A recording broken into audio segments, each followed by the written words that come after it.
They come from the bowels of hell.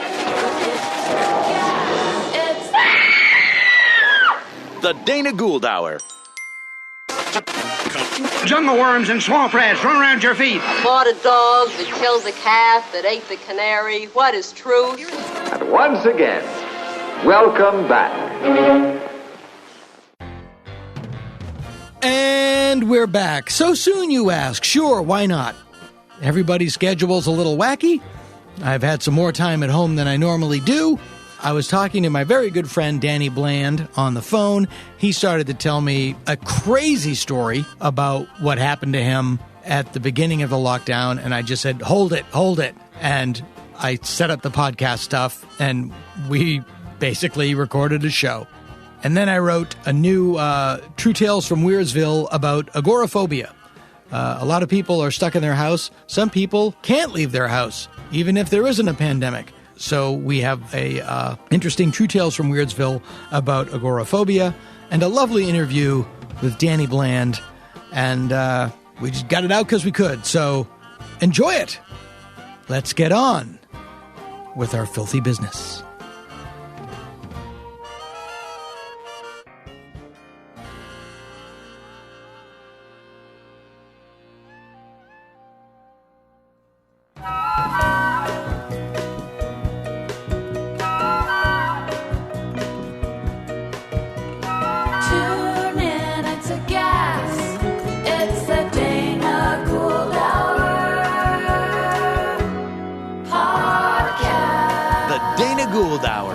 Free and worth it.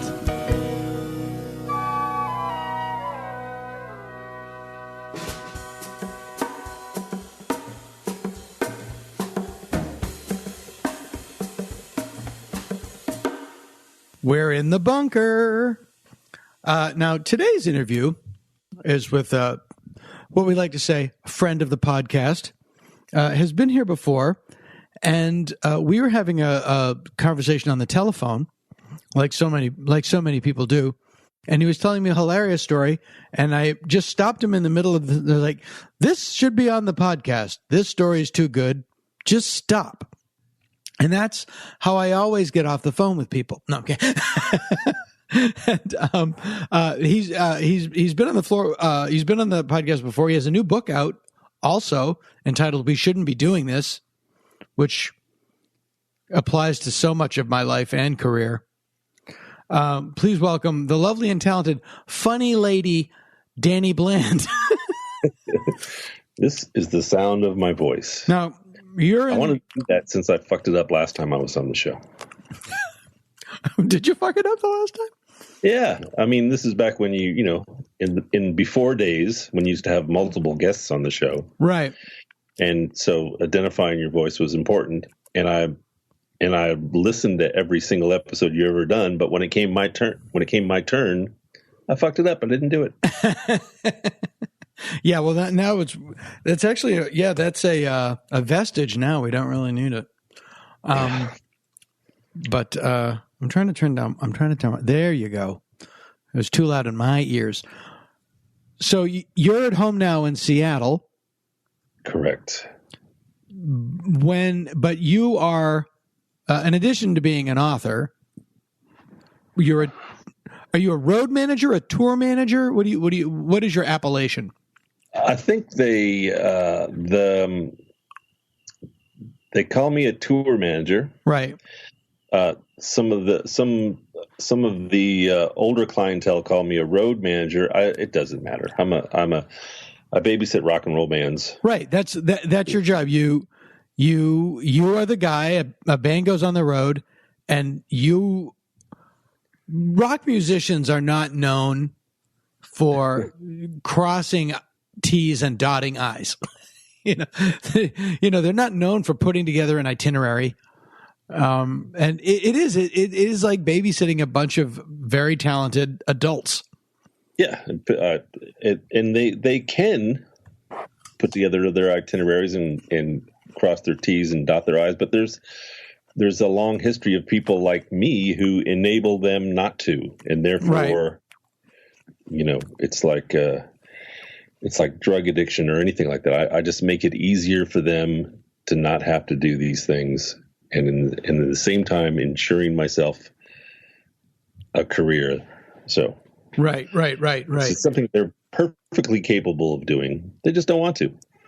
That's understandable, but there is a sense of, especially with a big group of people traveling, it's herding cats. Yeah. Well, someone has to be the point person for information, right? Right. Where's the bathroom? That sort of thing. Right. And just so people know, who do you work with on a regular basis? I tour manage Dave Alvin in whatever project he happens to be up to at the time, and I do the MC50. So right, Wayne Kramer's group, and you are how we managed to trick Wayne into doing this podcast. Fool. And then I've just recently started with Steve Earle. Right. Now, and so and over the years, it's been like the Knitters, and I cut my teeth, as they say, managing a band called the Super Suckers. But you're also in bands. Were you a part of the grunge movement? Because you are of that age. I was part of the grunge movement. I worked at Sub Pop for a little while too. Right. Did you grow up in Seattle? No, I moved to Seattle in the summer of 1987. Oh my God. I'm from Phoenix, Arizona, and I wanted to live in the opposite of Phoenix, Arizona. I understood. So, yeah. And so that's an interesting thing. It's an interesting thing people do that. I knew a lovely woman from Phoenix, and she lived in San Francisco, and I lived in LA, and like moving to LA was just not going to happen. Like, nope. And now she lives in London. You know, she's just like, what is the opposite? And it's why I moved to LA and not New York, because I'm from Boston. Like, no, I know this. Right. I want something different. Yeah. Yeah. And actually I moved up when I was on tour with the band, and we played in Seattle on August 1st, and this would have been probably 1980, 85 or something like that. And I could wear my leather jacket. And as soon as I stepped out of the van, I put on my leather jacket, and I'm like, I'm moving here. And that's all I knew about the city. That was it. Like, oh, I can actually wear this. Yeah. And there's really not a reason to have a leather jacket in Phoenix. No, except for to be cool as fuck, right? Which I was, but you're also cool as fuck and hot as fuck. Yeah, well, sacrifices need to be made, right? But yeah, so I wanted to be in the opposite. It really was all about the weather, but turns out, people are nicer here, and there's more culture, and there's more places to play, and there's an endless list of Seattle's and Portland are two kick-ass towns. Yeah, all my Phoenix friends will be cursing me for this. Phoenix is nice. I prefer Tucson to Phoenix. Yes, but Arizona has a strange vibe to it, and it's funny. This is not on topic, but we're experiencing it now that we live in the Andromeda strain.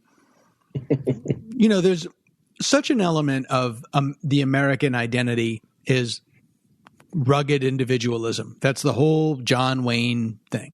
The cowboy on the plains. Right. And all of the people that symbolize Ronald Reagan and John Wayne, they're all draft dodgers actors. All spent World War II running around in makeup. We're at a point now where we're having to say, no, sometimes it's good when we all do something together. A pandemic is not a time to flout the rules, because it's a part of your cultural identity to flout the rules. I try to tell people that what we're doing or what they're doing is just making this last longer. Yes. That's what we're trying to do. Like, this is happening, and we're not going to stop it, and you can't skate around it either. But what we can do is shorten its existence. But and I'm not. Someone said to me, online, like, I want to go back to work. I'd like to make money. I'd like, I don't want this to last any longer than you do. But, it's like if I want to eat a chicken and it's not done, but I really want it, I know that I need to wait for it to be finished, or the whole process of eating a chicken is going to be incredibly drawn out and painful. And unfortunately, your business and my business require stuffing as many people into a room as we possibly can and entertaining. So, yeah, we might be, what are they, opening hair salons and tattoo parlors in Georgia today. Right. And it will be interesting if people show up. That's what I was thinking. Because it is a vast, I know people are protesting and everything, but they're in the minority. Even in the Republican Party, they're in the vast minority. And a lot of the people that are promoting these marches and rallies on Facebook, if you look at the organizers, they're all big moneyed interests that want to influence governments to lift the stay-at-home order for the reason that they can then demand that you show up to work and fire you if you don't. There, exactly. That's what it's about. It's about reducing payroll. Yeah, as a generation, you and I both sort of slid past any sort of drafts. Right. We weren't old enough to be drafted during the Vietnam War. There was no conflict that involved sacrifice, needing a mass army of that sort of sacrifice when we were of draft age. Now we're past it. Really, the only thing that we've ever been asked to do for our country is to stay home and watch Netflix. And that's really funny.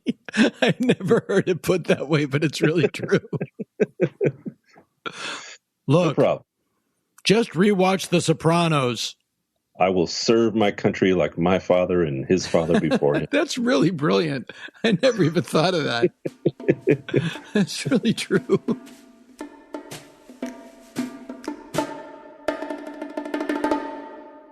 Just stay home and watch Netflix. Pornhub. Just stay home. What happens when you get to the end of Pornhub? It's like I just imagine like a skeleton in a miner's hat. That's it. You've gotten to the end. With his skeleton lady friend. We're done. You've picked everything you can from our bones. Yeah. It's like when you finish Netflix.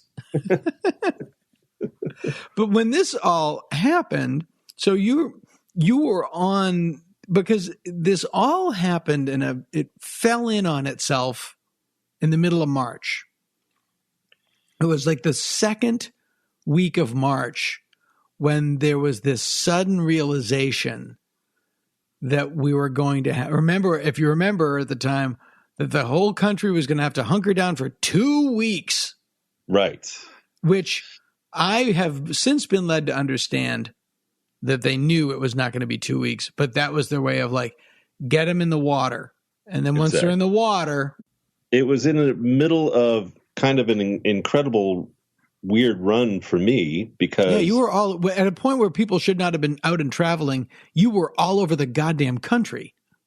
Right. Well, a little like just skating underneath it, like the draft, just skating underneath it. Like my last run of dates, which was ridiculous and involved 3 acts. So at the January 25th, I flew, or the 24th, we flew to Chicago with Dave Alvin and the Guilty Ones to play a one-off show at this club there that Dave's been playing forever called Fitzgerald's. In Chicago. In Chicago. Right, yeah. Sold it, and then we were going to play the last show. And the Guilty Ones is the band that he now travels with, or is that okay? Been using the Guilty Ones for a long, long time. It's Chris Miller and Lisa Pankratz and Brad Fordham. So I fly to Chicago end of January, play a one-off, and then send everybody home. From there, I fly to Nashville and load up Steve Earle's gear into a rent-a-truck and drive it to Miami to do the Outlaw Country Cruise. Okay, let's stop right there. I want to make 2 points. Okay. Steve Earle, famous for Outlaw Country. So when I think of loading up his stuff, I'm thinking it's glamour. It's gowns. It's wig boxes. Mostly wardrobe. It's glitz. It's sparkles. There's an Exactly. industrial bedazzler. So we are going to The Outlaw Country Cruise, Outlaw which Country in and of itself is another complete contradiction in terms to me. I'll address the Outlaw Country Cruise in a few minutes. Okay. Because I mean, we're friends. You know me a little bit more than the listening audience do, but I am not Cruise material. No, I am not a fun in the sun kind of guy. Like I will never go to the beach unless I'm getting paid. I don't even go to Florida unless there's a paycheck involved. That's the one state in the union that I won't go to unless there's a dollar amount going on. And that's kind of cheap. I mean, I know hating Florida is super easy, but There's two Floridas. That's here's my take on Florida. And I have so many friends who live in Florida. It's the country's slutty cousin that comes to the barbecue. Like, oh Jesus, is she in a tube top? God damn it! Don't let grandma see. Too late. It's a funeral. Yeah, exactly. Who wears a pink tube top to a funeral? That's her funeral tube top. But yeah, I have tons of great friends in Florida. But yeah, it's Florida. It's the country's dink.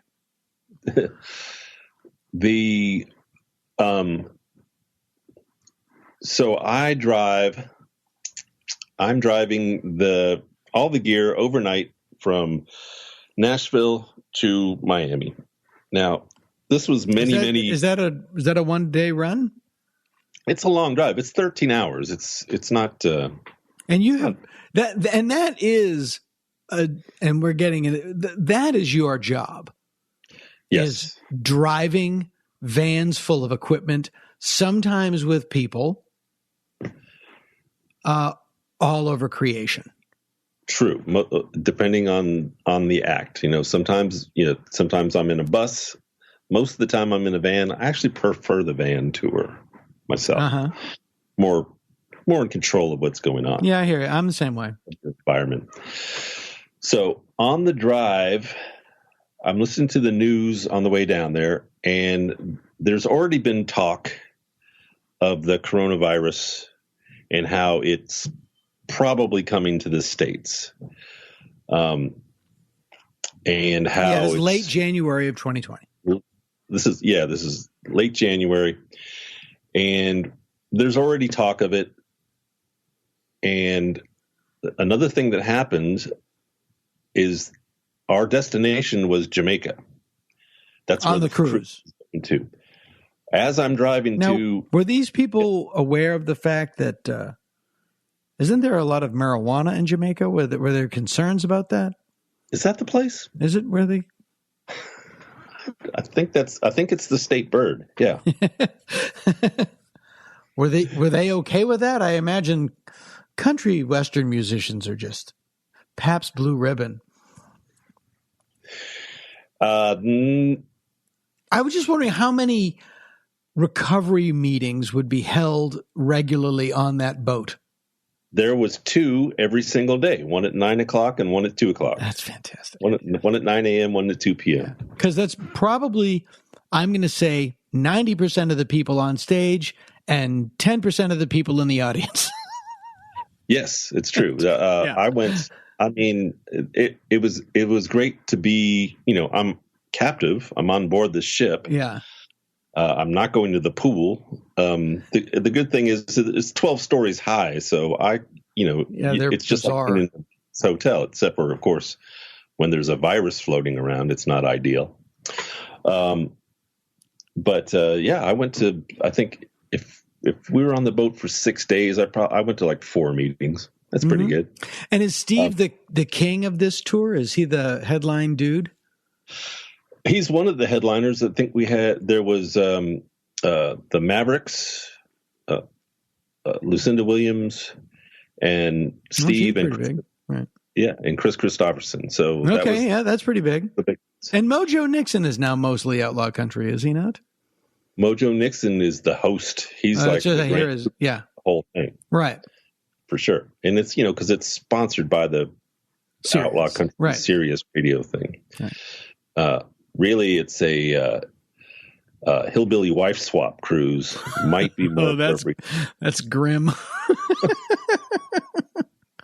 These false teeth don't fit me. Wait a minute. These come from. They might be Darlene's. Charlene, do you have Darlene's teeth?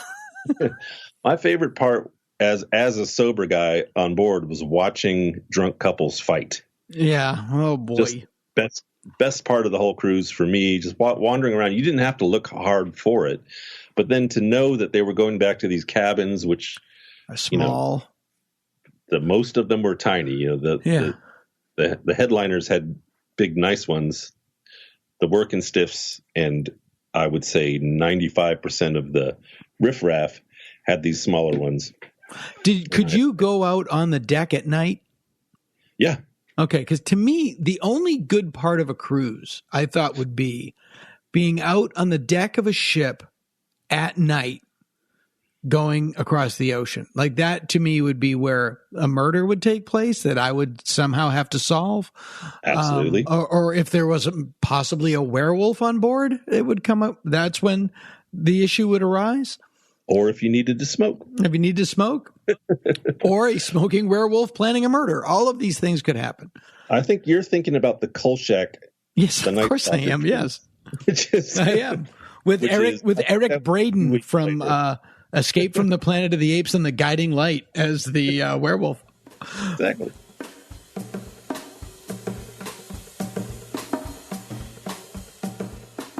So I did go on one cruise. I went on a Disney cruise with my kids.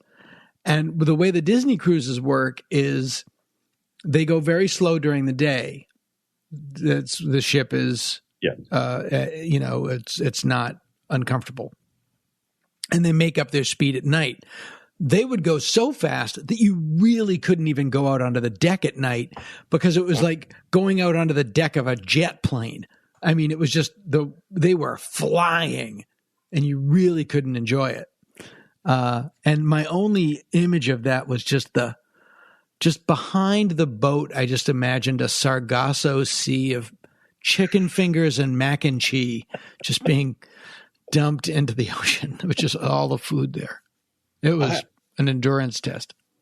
There was a lot of times where I couldn't even feel the boat moving at all. That wasn't all the time. There were definitely some wobbly times on there as well. But when it first pulled out, I was surprised because I hadn't been on a cruise since I was 9 years old. So, and had no desire to ever do so again. I would think being on a cruise at 9 would be pretty good. Would be pretty great. I had the best time I've ever had in my life, and it's all been downhill since. But was it a Disney cruise at 9 or no? It was just a swingers cruise, and you still enjoyed it. It's where I learned my craft. No, it was just a princess cruise from San Francisco to Hawaii. When my family was moving there, we were military. We were being transferred to Kaneohe Air Force Base in Hawaii. Okay. And I'm 9. And the boat pulls out, but the sea is really rough. Really rough. And what I remember most about it was going up on the deck and looking out at the ocean, turning to my side and seeing 200 grown-ups hanging over the side of the boat and throwing up. Yeah.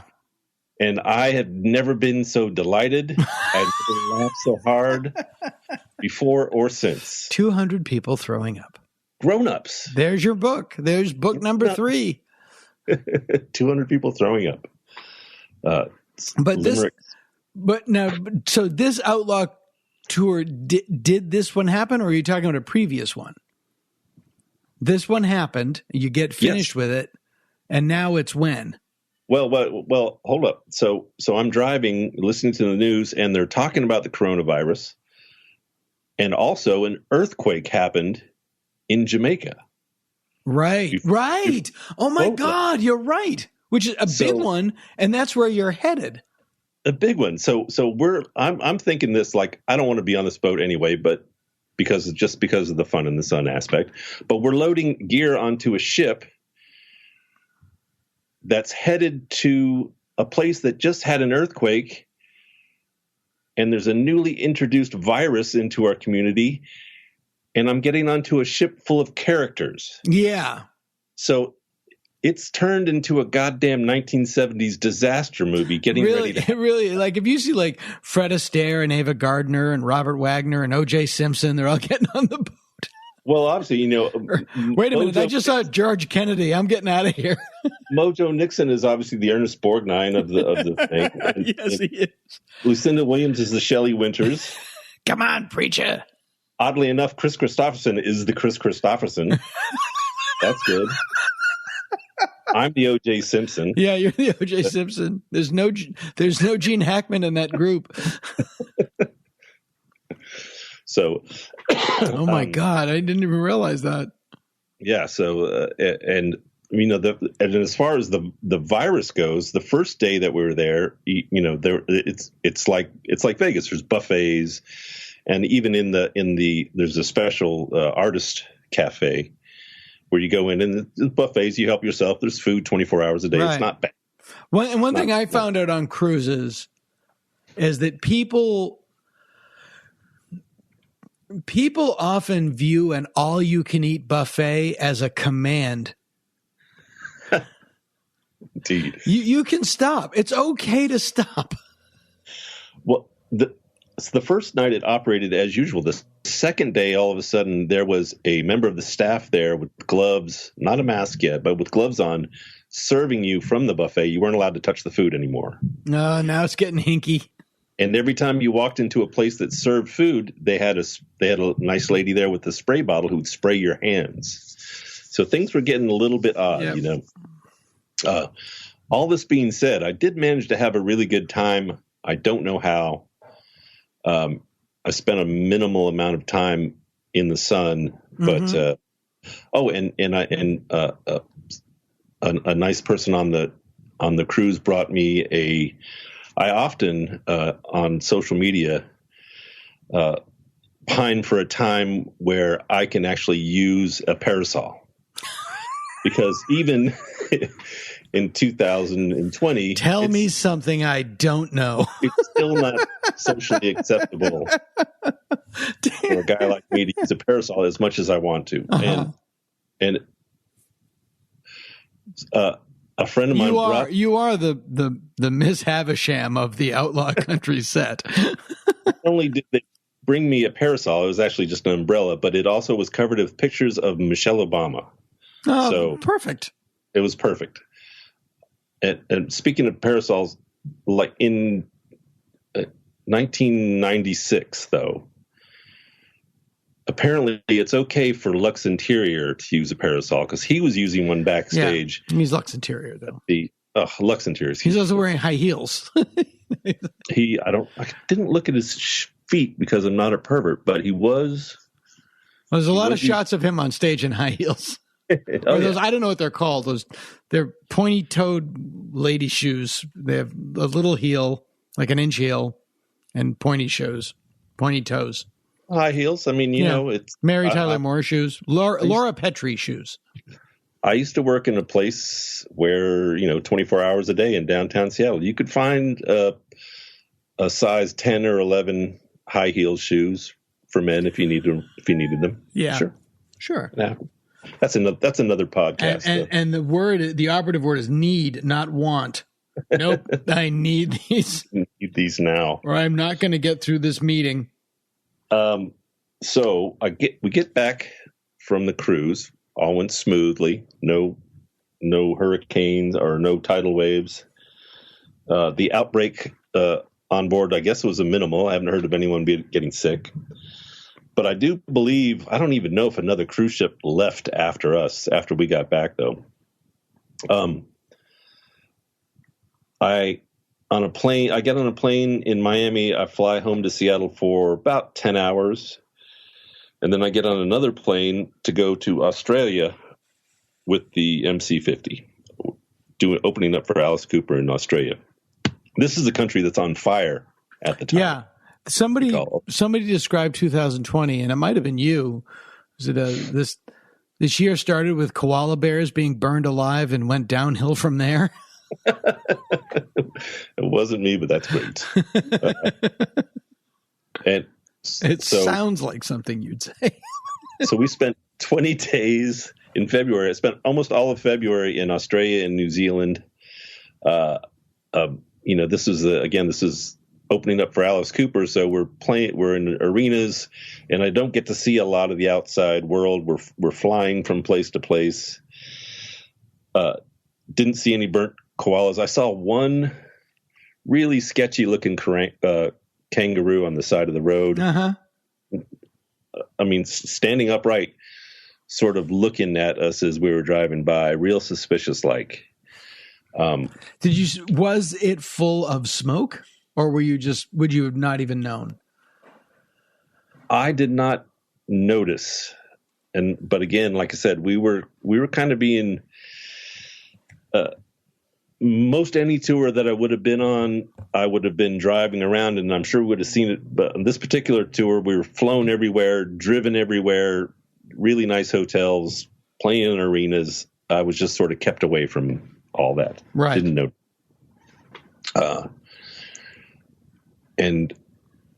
But meanwhile, while that was going on, by the time we flew home, shit was getting serious with the outbreak, with the plague. You went from a continental fire to a global pandemic. Exactly.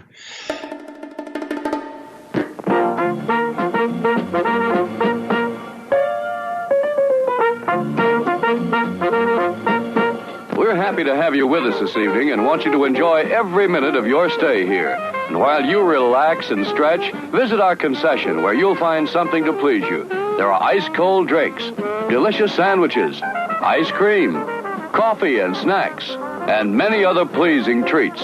Our foods are fresh and tasty, our drinks satisfying and refreshing. They're so good.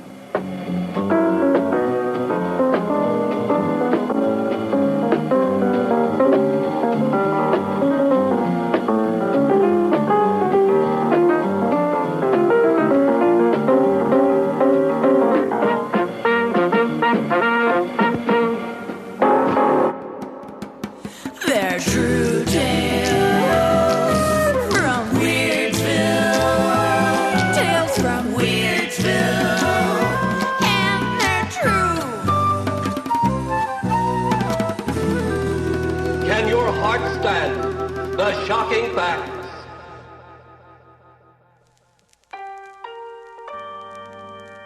Now that we have all gotten used to staying inside our houses all day, let's take a look at people who have to stay in their houses all day. People who suffer from agoraphobia. Agoraphobia is an anxiety disorder in which you fear and avoid places or situations that might cause you to panic, feel trapped, helpless, or embarrassed. These situations can be as simple as being in a confined space or being in an open space, being in a crowd, standing in line, using public transportation, whatever.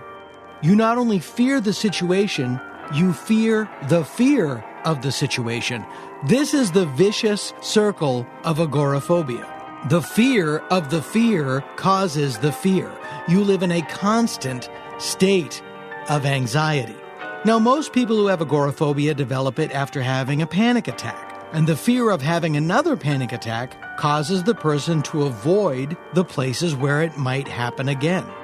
This eventually leads to a sense of feeling unsafe in public places, and this fear can grow to become so overwhelming that you eventually are unable to leave your home.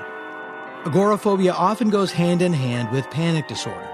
According to the MayoClinic.org, panic disorder is described as a type of anxiety disorder in which you experience sudden attacks of extreme fear that are so intense they trigger intense physical symptoms called panic attacks. You may think you're losing control of yourself. You may think you're having a heart attack or even dying. And then, again, it is the fear of having another panic attack that causes the anxiety that triggers the panic attack. Countless people suffer from the crippling effects of panic disorder and agoraphobia, including many famous and beloved celebrities. Here are 4 of them. In December of 1964, the Beach Boys were flying to a concert in Houston, Texas. About 5 minutes into the flight, the group's leader, Brian Wilson, began alternately sobbing and making uncontrollable shrieking noises. He screamed into a pillow and collapsed onto the floor of the plane. Brian miraculously made it to Houston, and contrary to the legend, he did make it to the show. That said, he did not take the stage, did not perform, remained in the dressing room in a near catatonic state. Later, using the common terminology of the time, Wilson claimed to have had a nervous breakdown, quote unquote. The group flew back to L.A., where Brian announced that he was retiring from touring, but that he would remain with the group as the songwriting and producing genius in residence. Was Brian out of the woods? Nope.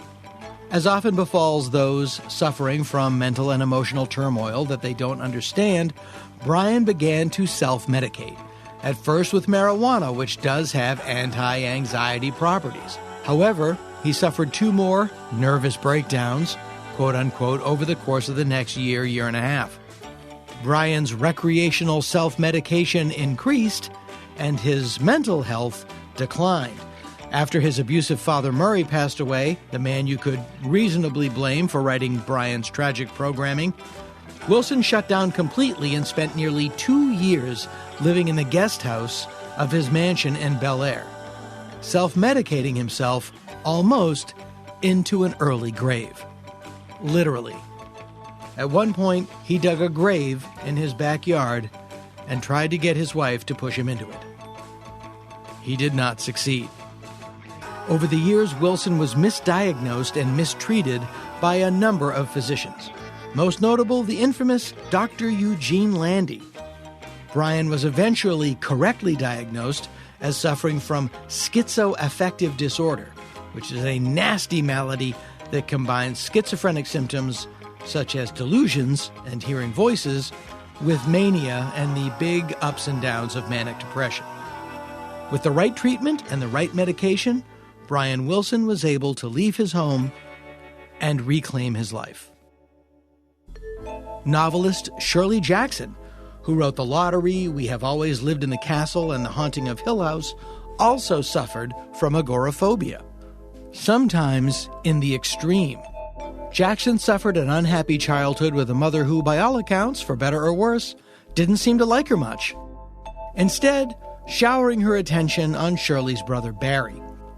Shirley was a nerdy, bookish girl, a real-life Velma Dinkley, and according to Barry, her brother, her mother just flat out didn't get her and made no effort to try to. Shirley grew up feeling like an outcast in her own home, a feeling that would follow her through her unhappy marriage, and which would not so much seep as flood into her fiction. Her first published work was called Janice, about a teenager's suicide attempt. Her marriage wasn't much happier than her childhood. Her husband was an instructor at Bennington College, and the two had an open marriage, in the sense that her husband kept banging his students and was pretty open about it. Despite the fact that Jackson made much more money than her husband, he controlled the finances and kept her on a strict allowance. Girl! After the publication of The Haunting of Hill House in 1959, Jackson suffered a nervous breakdown. There's that phrase again. This was accompanied by many other maladies. Jackson was a very heavy smoker, was very overweight, suffered from colitis. As the agoraphobia kicked in, doctors prescribed a tranquilizer, barbiturates. But she also suffered from depression, so they gave her an upper, amphetamines. How did she take those pills, you ask? With alcohol. What a great combo. Towards the end of Shirley Jackson's life, she was so spun out she couldn't leave her bedroom, much less her house. But despite all of her drug, alcohol, and emotional problems, it was the weight and the chain smoking that did her in. She died at the tender age of 48 in 1965. Many other great writers and artists have suffered from agoraphobia. Edvard Munch, Marcel Proust, Philip K. Dick, even minor celebrities. Comedian and podcaster Dana Gould. That's right. Oh, sure. This goes way back. I had my first panic attack in 1991. On stage. It was awesome. I thought I was dying, and not in the comedy way. I didn't know what was happening or why. I managed to get through the show, and the two that followed that night. Then I flew home and stayed in the house. Not too long, about 6 weeks. I remember the first night I went out to Largo and hung out for about an hour and then went home. And I thought it was an amazing accomplishment. I finally got properly diagnosed with panic disorder in 1994, and I started taking Zoloft, and I'm not about to stop. One time in the late 1990s, I went to my doctor and I said, I've been on these pills for a long time and I'm doing really well. Maybe I should stop taking them. And he said, you were making a lot of sense until that very last part. You got me. But I did stop taking them around 2013 and immediately started having panic attacks. I showed him. Now every morning I wake up and take a Zoloft the size of a football helmet and everything is hunky-dory. As the late, great Carrie Fisher said, I'm prepped for surgery at any given moment. But the King Kong of celebrity agoraphobes, the uncontested champion of famous cuckoo birds, has got to be Howard Hughes. Howard Hughes' life is too big and too crazy to be summed up in this piece. At the very least, he deserves his own segment, possibly a mini-series. However, let's focus on his crazy for this. Howard Hughes' father invented this tiny widget that you needed to drill for oil, and Howard grew up rich, rich, rich. He put his limitless resources into his three great passions. His first passion was flying, and Hughes Aircraft, founded in 1932, became a hugely successful and influential aviation, aerospace, and defense contractor. By 1985, it had an annual revenue of $11 billion and employed 84,000 people. Hughes' other two loves were boobs. Both of them. He loved them dearly, so much so that he started his own movie studio to put them in pictures. Well, he produced films, and eventually he took over RKO Pictures. Howard Hughes did nothing small. He had a huge aircraft company, a huge movie studio, he loved huge boobs, and arguably suffered from a huge sex addiction. One thing that is beyond argument is that he had a huge, huge, huge case of obsessive-compulsive disorder. Hughes ate the same thing for dinner every night. A medium-rare New York strip steak, salad, and peas. But only the small peas. He didn't like big peas, and he wouldn't eat them. He would push them off to the side of his plate. He was also known to be weird and obsessive and would become fixated on small, unimportant details of his films. He wrote lengthy memos on how the seam of one of Jane Russell's dress was bunching up at a certain place. His mental illnesses grew and grew. In 1958, he told his staff he wanted to screen some movies in a screening room at a studio near his house. He stayed there for 4 months, subsisting on a new diet of chicken, milk, and candy bars. He stopped wearing clothes, didn't cut his hair or his fingernails. He just sat naked in a dark screening room watching movies all day, stacking and restacking Kleenex boxes. Now, why wouldn't Howard Hughes wear clothes or cut his hair and fingernails? Doctors now surmise he suffered from acute allodynia, a mental illness where a stimulus that doesn't normally cause pain, wearing clothes, getting a haircut, cutting your nails, is perceived to cause pain. Now, this is a theory, but it fits. Howard Hughes didn't wear clothes because they hurt, and he watched movies to distract himself from the pain he thought he was feeling. From there, Howard Hughes moved into a bungalow at the Beverly Hills Hotel.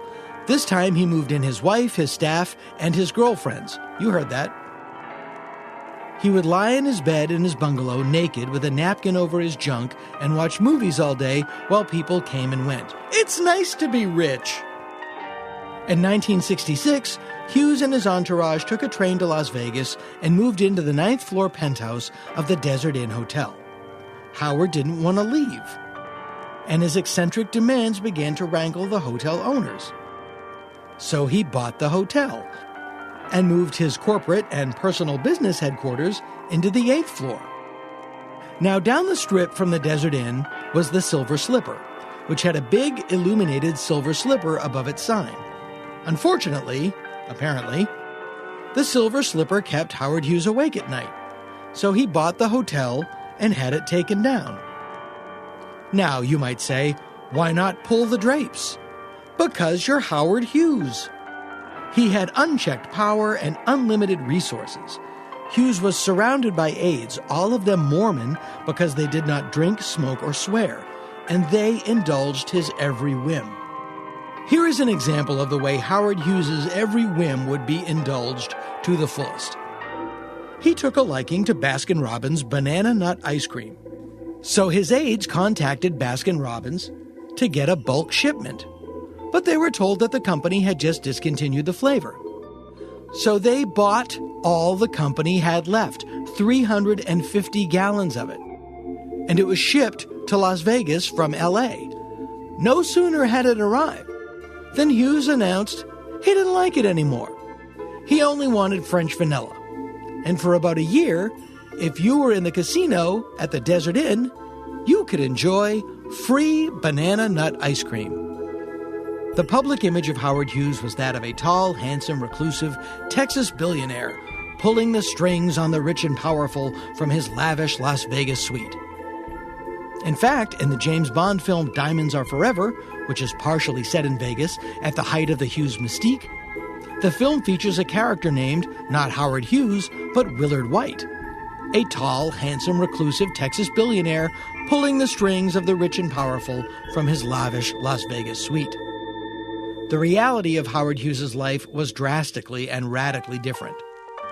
The deadly combination of OCD, severe germophobia, and allodynia kept Howard Hughes, 6'4", handsome, talented, with unlimited wealth and power, locked up naked in his hotel suite. And there he would stay for the rest of his life. Now, truth be told, he did, on rare occasions, travel to other hotel suites and other locations, but that was it. It was hotel suite to private plane to hotel suite. Hughes would sit in his perch high above Las Vegas. He stopped wearing clothes, his hair and beard growing long and unwashed, his fingernails growing into talons, sitting in his bedroom, in the dark, wearing only empty Kleenex boxes for shoes, watching movies. 2 of them. Ice Station Zebra, a 1968 Cold War espionage thriller starring Rock Hudson, Patrick McGoohan, Jim Brown, and Ernest Borgnine. There's a sexy cast. Rock Hudson, Patrick McGoohan, Jim Brown, Ernest Borgnine, the Beatles! Howard Hughes would only watch Ice Station Zebra and The Conqueror, that we just talked about 2 or 3 months ago. The Conqueror was the movie in which John Wayne played Genghis Khan. That was, unfortunately, shot at a Nevada nuclear test site, and half the crew and cast got cancer. The Conqueror was produced by Howard Hughes, and he felt bad about it. Eventually, he would buy back every print of the film for a whopping $12 million. Howard Hughes would watch those 2 movies basically endlessly, on a loop. Howard Hughes could do anything he wanted, and he could avoid doing anything he wanted, which included, unfortunately, getting treatment. By the end of his life, Howard Hughes had descended into severe ill health. His 6'4" frame was now down to 90 pounds. He was virtually unrecognizable. He died, unsurprisingly, of kidney failure.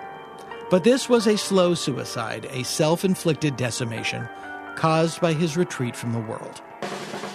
One final piece about Hughes. His is a difficult story to just stroll away from after you've started it. Shortly before the 1960 presidential election, when Nixon ran against Kennedy, Nixon's brother Donald received a loan from Howard Hughes. The whole thing was fishy, although not a blip by today's standards. Hughes gave Donald Nixon a loan, which was secured by a vacant lot, which had been leased to Donald Nixon by his mother. Nixon later leased it to an oil company that built a gas station on it, even though the Nixons still owned the property. The problem is, Donald Nixon's brother, Richard, was the vice president of the United States at the time all of this went down.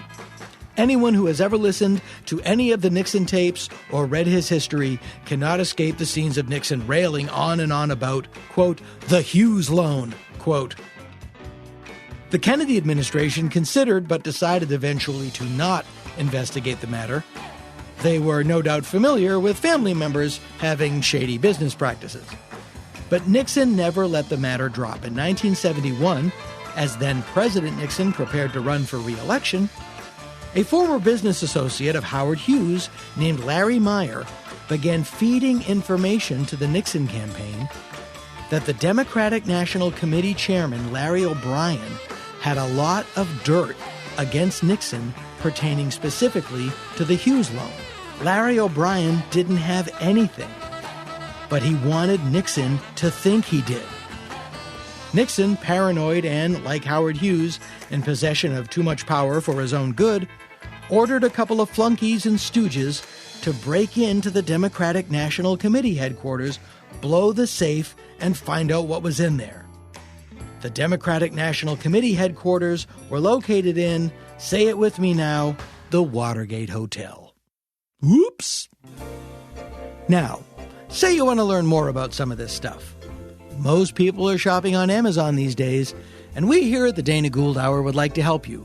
Toddle on down to danagould.com, click on our Amazon banner. You shop away, and for no extra charge, we get a couple of shekels kicked back to us here on the show to keep the lights on. Why not check out the Martin Scorsese, Howard Hughes biopic, The Aviator, starring, what's his name? Leonardo DiCaprio. Or, even better, the book Citizen Hughes by Michael Drasnin, which is my favorite biography of Hughes. It's great, a lot of crazy dirt in it. Citizen Hughes by Michael Drasnin, Drasnin. It's at Amazon.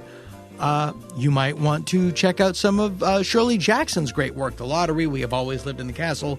The Haunting of Hill House is amazing. If you've only seen the film The Haunting that Robert Wise made, check it out. My favorite Shirley Jackson story is The Bird's Nest, which is about 4 troubled young women that you realize eventually is one troubled young woman. There is also an excellent biopic of Shirley Jackson coming out called Shirley, starring Elizabeth Moss, that happens to have been produced by my ex-wife, which is great.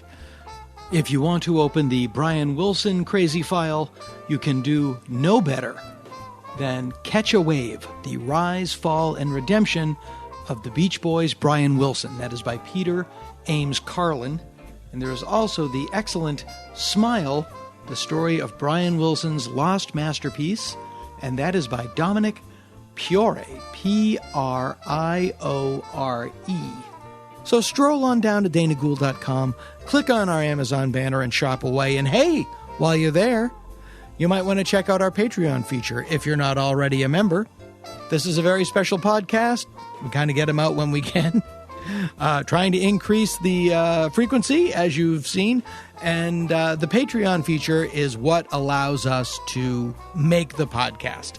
That's the truth. This podcast is a cooperative effort between me and the names that you hear at the end of the show. And our Patreon feature allows me to pay them for their time and effort. It's just that simple. Just $5 gets you the title Dana Gould Sky Cadet. And for that, you get access to bonus audio, bonus video. Recently, I've been talking about my some TV pilots I made. We posted them. Posted some video of some shows that I had and my files and records that I haven't released. We're trying to make it worth your while. It's only $5. We don't have 17 different levels where for $38 every 4.5 weeks I'll come to your house and wash your dog. It's $5. You become a Sky Cadet, you get some shit. Everybody's happy. All at danagould.com. Oh God, are you tired of this? I know I am. I'm going to go out back at least. can't leave the house.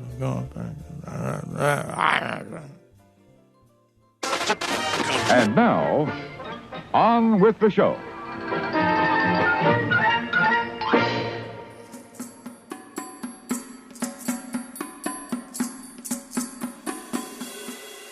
Dave Alvin had a bunch of dates in, what month is it? We're April now. We canceled a bunch of April dates with him. I didn't have anything else for the rest of March, April. Yeah. Except for I was doing 2 book events. Like as soon as I got back from Australia, I flew down to Tucson to do 2 book events for the Tucson Book Fair. Because in addition to doing all this, you're in Australia with Dave Alvin. You're on a boat with Steve Earle and Lucinda Williams, and you have a book of poems, or as I like to call them, poems. Exactly. You have 2 books. You have In Case We Die, which is it's I guess it would be. Is it a fictionalized memoir? Is that how you describe it? I think that's how you're supposed to say it. Yeah. So the police don't take you away. Right. Yes. A romana clay, I believe it's called. And then we shouldn't be doing this as haikus, which is what you write one a day, I believe.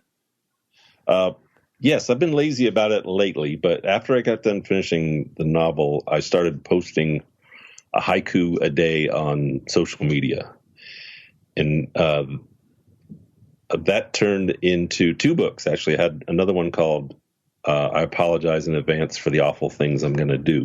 That was the first haiku book. And this is the second one called We Shouldn't Be Doing This.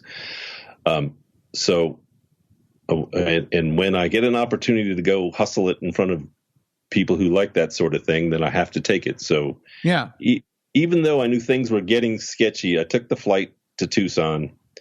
As soon as I landed, I got an email saying that the event that night had been canceled. Right. So what now are we in second week of March now? Yeah, we're in it. We're in that week.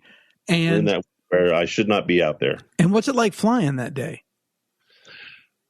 Spooky because the plane is a quarter full. Right. Maybe. And it was this thing, I believe it's called the 100th monkey syndrome, where like all over the world, monkeys will figure out the same thing at the same time. Like monkeys will figure out that you can open up an oyster shell with a rock all over the world at the same time. And it's like out of every 100 monkeys, there's one monkey that figures it out at the same time as the monkey across the globe figures it out. And then they spread it to their community. And it was like that with the virus. It was like in that second week, suddenly in like a 72-hour period, everybody realized, oh, fuck. This is for real. Yeah. And you're on a plane thinking, are you in gloves? Are you in a mask? I have a bandana tied around my neck, ready to go up as a mask in case someone starts coughing. Right. But really not quite. And the what do they call them now? The sky waitresses. What do they call them? Steward. I don't even think you're supposed to say stewardess now. No, flight attendant.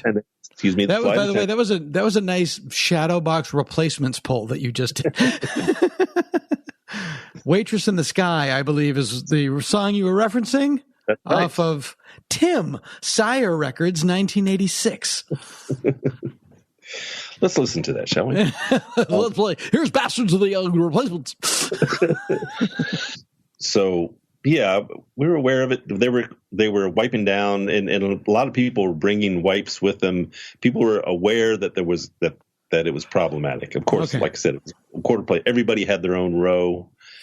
And I had a gig. I had a festival show in Austin, South Carolina. Austin was in April, and that was canceled well in advance. But the one they were really dragging their feet on canceling the one in South Carolina. Then we're going to try it, and they moved it, and then finally, I just said, I'm not going to go. And then like the day after, I think the performers, again, everybody had the same idea at the same time. Like, nope, this isn't going to be doable. What was the last show that you did? was at a club in Burbank called Flappers, and it was March 14th. And I was surprised that they didn't cancel it. And they were like, nope, we can do it. And that was the weekend. That was the weekend that I was in Tucson. Yeah. And then and it was literally like, they were like, no, we're going to stay open. We think we can do it. And then on the next day, I was like, yeah, we can't do it. it was the last day that everybody realized we can't do this. That reading was canceled the minute I landed. They gave me the Saturday off to drive up to Phoenix and visit my mom. Did that. Came back down for the second reading, which was canceled as well. Jesus. And then I flew home from there. Right, and this is all out of pocket too, I'm assuming. Is your publisher paying for this? No. Right. No, absolutely not. But I used Rapid Reward miles. Oh yeah, you must have miles out the butthole. I have miles up the butthole, and now just a few less of them. Right. I flew home from there, and I landed in Seattle on the Monday night. And I got a call from a friend of mine who lives in New York City and he can't drive. And we set up an Escape from New York style caper. Now you're in the third week of March. Now you're in lockdown. Empty plane. People are giving you dirty looks. You're trying to fly. People are confused. They're there. Everybody's terrified, right? Right. It's like everybody is an antibody. You know, right. Trying to look up the exact date, but I rented a van at the airport in LaGuardia and then drove to Manhattan in, I swear, 15, 20 minutes. Wow. There wasn't LaGuardia to Manhattan in 20 minutes. There wasn't zero traffic. You can't do that at 4 a.m. I never slowed down once. It was insane. And, we packed up the next morning and drove another 13-hour drive to Nashville. I spent the night in Nashville, then flew home, and I've been in my bunker since. Mm-hmm. And again, that flight from Nashville was empty. From Nashville to here, that was eerie, and that was bizarre. Are there flights? I can't believe I cannot believe I'm asking this question. Are there flights? There are flights, but there are very few of them. They're insanely cheap. I'm just looking because, just as a matter of interest, because that's my business. And for instance, I think there was a Los Angeles to Nashville flight for like $65, but I think there's 2 of them leaving a day, and they're all sold out. People, working people still have to get around. I mean, I don't think anyone's going on vacation, but they're there. No, there's nowhere to go. Yeah. Where would you go? Wow. It is. Do you have that? So you're in Seattle, and is your daughter up there? She is. Right. But are you social distance from everybody, or? From everybody, she lives in I live in West Seattle. She lives in Capitol Hill. They also picked this time, this is actually pretty good timing. The West Seattle Bridge is closed down for repairs, and I think it will be closed down for quite a while. But so it's not easy to get over to downtown. I haven't been there since I got back. So I haven't physically seen her, but. Where everybody's socially. Everyone's in touch. I take a walk in the park every day, sometimes twice a day, and there's plenty of room to stay far away from anyone else who might be doing that as well. Yeah, I mean, I probably every day I take a walk, and I try to go to the places that are still open, like the post office and the bank, and just lick the doorknobs. I just try to get some kind of workout for my immune system. Some sort of interaction. Yeah. Yeah.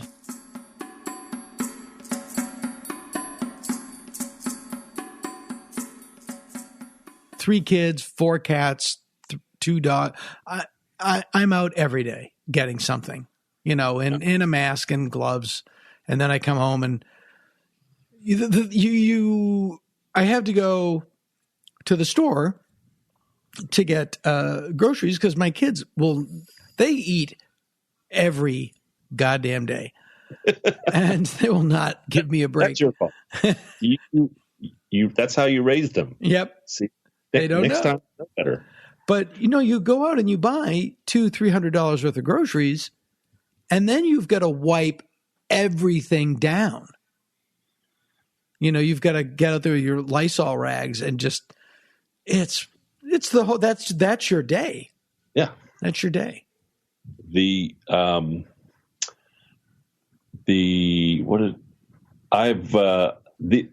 worst thing going to the park is because I go to the park every day, pretty long run or long walk, like 6 miles when it's all said and done. And the worst part for me is just having to wave to dogs. Uh-huh. Like, their owners sometimes think it's them, but I'm waving to dogs. I want to pet them, but yeah. And even their barks are now just like, sup, like even they just exactly. Yeah, no. And now, do you wear a mask? I do. I have several. I don't feel like I had N95 masks in an earthquake kit. Yeah. But the rubber bands like snapped instantly. Like it was, they were very shoddy. You didn't lubricate your rubber bands. Is that what you're supposed to do? I don't have an earthquake kit, but I suspect that's what you're supposed to do. I don't know anything about rubber band lubrication. Do you just use I have a gator. I have a gator with, I have a Ghosted Mr. Chicken gator that Jeff Braun made, from Portland. I wear that. I have several, I have ones that were made just for this. I got a black one and I have one that has bananas all over it. Do you have the black one with the little air pocket things in it? And those look like, that's what I should get. Those look like the good ones. And they go over your ear? Yeah, I'll arrange for you to get one through with one of my haiku on it. In fact, if you can do if you can send me the link where I can get that would be awesome. Because I need to buy 5. 5. Okay. I can do. I've got the whole band. I've got the whole band with me, Dan. You can get those at the same place where you can buy a copy of We Shouldn't Be Doing This. We should be plugging that. Where is that? That's the revolutionartshop.com. Revolution artshop.com. You can buy a copy of the book. You can buy and the book is great. Your haikus are great, and they go from being really clever and funny to very heartfelt and sweet. Yeah, No, it's true. It's true. It's a perfect little book to have around. I suggest people should keep a copy on the back of their toilet. That's where I had mine. I didn't want to say it. I don't. That's what I suggest. Yeah. Sit down and read a whole book of that stuff in one sitting is torture. Would just twist your mind, but read a page a day. Yeah, it'll get you through what you need to get through, and you'll leave lighter and enlightened. You'll leave in tears or laughing. No, it's great. So and you can get the book at revolutionartshop.com. Do you have a favorite haiku in the book? I'll read the last one because it's actually kind of funny. Oh, fuck. A poem. I knew there was some bullshit I forgot to do. That's perfect. And that's all you need to know. Yeah, really. That's except for, I had I had a bunch of friends take photos for it. So there's and Janice Ian, of all people, wrote the foreword. Yeah. She played the game, and when she dared, she'd cheat herself at solitaire. She is a little badass. I don't know how much you know about her. I only know the song 17. Yeah. Well, you should read up on her because she is a crazy little revolutionary. Tell. I'm listening now. Well, I was listening before. Like, I mean, I'm finally listening. The world's worst interviewer. She is first of all, Where does she live? Let's get that out of the way. she lives in Florida now. Oh boy. She was a very big folk singer-songwriter in the 70s. I believe she was on the very first episode of Saturday Night Live. Really? I believe she was. I It's didn't know hosted by George Carlin, and I believe it was her and possibly also Billy Preston. I'm not really I looked her up because she's a big fan of haiku poetry, and she wrote a review for my first book on Amazon that was crazy flattering. Oh, that's phenomenal. And are you the Janician? Yeah, exactly. Yeah, and you'd have to. My mom and my sister were just like tickled pink, and I was flattered because it was really nice. And then I started reading up on her because I didn't know that much about her either. And her, she was a radical feminist, obviously, way back then. And there's stories about Bill Cosby coming on to her and her, spurning his advances sometime. This would have been in the 60s. And Bill said, well, I will out you as a lesbian if you don't sleep with me. And she just said, go ahead. And that's the sort of thing that would ruin a career back then. Yeah. Not what Bill was doing, but what she was doing. What she was doing. But she stood up to him, and she's a little badass. I mean, she's I know, no idea. A little badass revolutionary, and you need to know more about Janice Ian. I'm gonna have to check that out. Janice Ian. Yeah, I had no idea. I also did not know that Bill Cosby was kind of creepy. This is new. This is all news to me. Again, like I said, just a thing I heard. It is. The past 10 years. It's just anyone ever said to you like, "Oh yeah, the world's gonna shut down for 3 months. Bill Cosby will be in jail." It's just like no.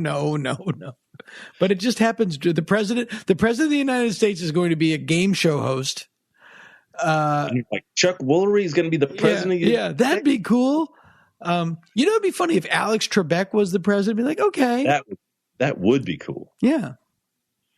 Everybody would phrase everything like, "What is coming to shut down the country?" Coronavirus. 10 years ago, if somebody had given you the Bill Cosby will be in prison, Harvey Weinstein will be in prison, the globe will shut down for 3 months because of a pandemic, Donald Trump will be the president of the United States, you'd be like, nah, you lost me. I almost had it at pandemic. Right. Well, if you would have said the Trump thing first, then everything else makes sense after that. Yeah, that's true. That's true.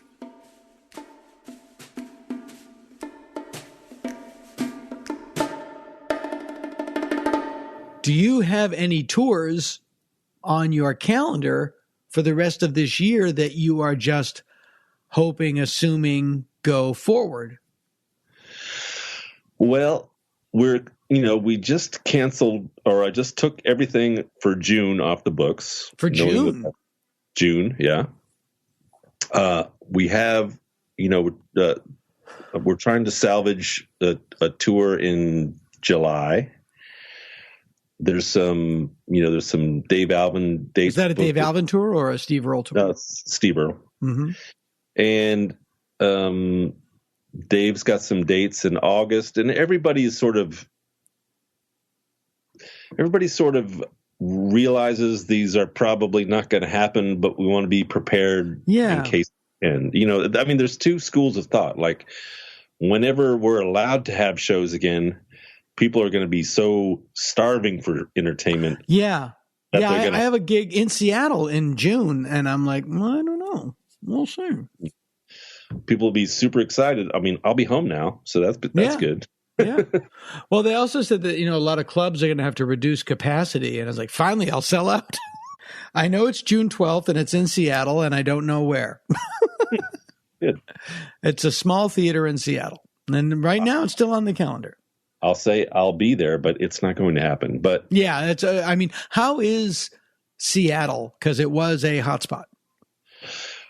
Well, I think that everybody's behaving themselves. Everybody. I mean, when I go around, and granted, I'm in West Seattle. I'm in like a liberal part of a liberal city. Yeah, you're in like the Whole Foods had a government. Exactly. So everyone's wearing masks, everyone's wearing gloves, everyone's social distancing.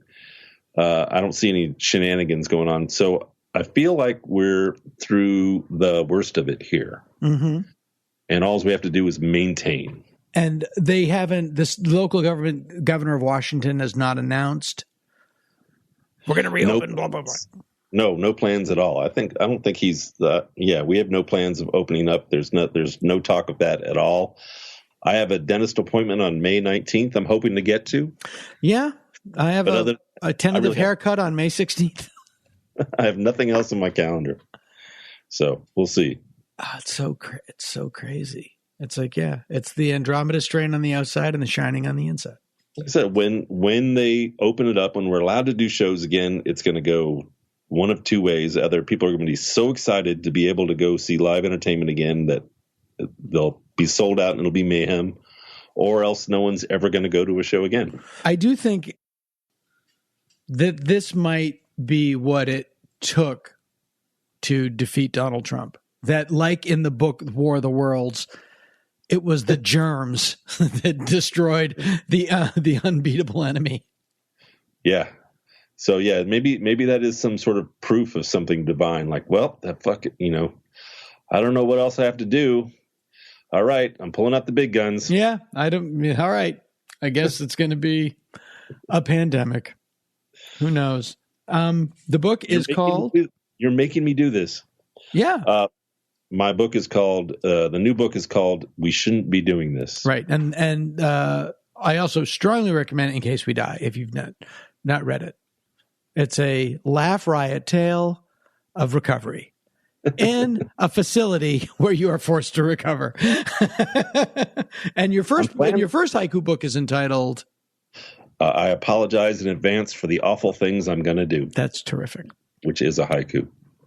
And yeah, I think Yes, it is. Yes, it is. Yeah. I'm going to put the audiobook version, which you are in. That's how we met. In Case We Die, up on the internet for free since we're all locked down. Oh, fantastic. Well, let me know when that is and I'll plug it and I'll link it. I will do that. Yeah. I'll let you know. I have the CD right in this drawer too. All right. Well, thank you for taking time. I know you have so much to do. What's on the calendar for tonight? I'm going to make my bed. Uh-huh. You should do that every day. I'm going to read. I do it every day, but for some reason it still hasn't been done yet today. I'm going to read a kid's story on the internet pretty soon. Danny Bland reads to children on your Instagram, where you are Mr. Danny Bland. I am. Highly recommend all of it. And available, the book and all of these things are available at revolutionartshop.com. I'm going there right now to get a mask.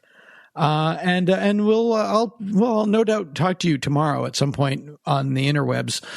But thank you for joining us. All right, man. Thank you. Danny Bland, ladies and gentlemen. He'll be here all week. Other podcasts reach for the sky.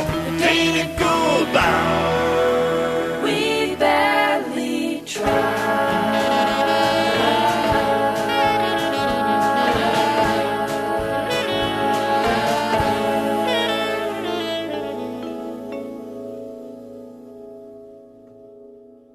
This has been the Dana Gould Hour, brought to you by the Internet. Music by Andy Paley, with Jake Posner behind the board. Produced by Jeff Fox. Graphic design and web production by Spencer Hunt and Segan Friend. Sound editing and post-production by Jalinda Palmer and Joe Napolitano. Hey, if you like the show, why don't you drop us a line at show@danagould.com. Tom Kenny speaking. I'm a DJ, I'm a person, I'm a singer, I'm a singer. I love to sing, and DJ Boom. Peace out. Peace out. You want me? Peace out. Boom.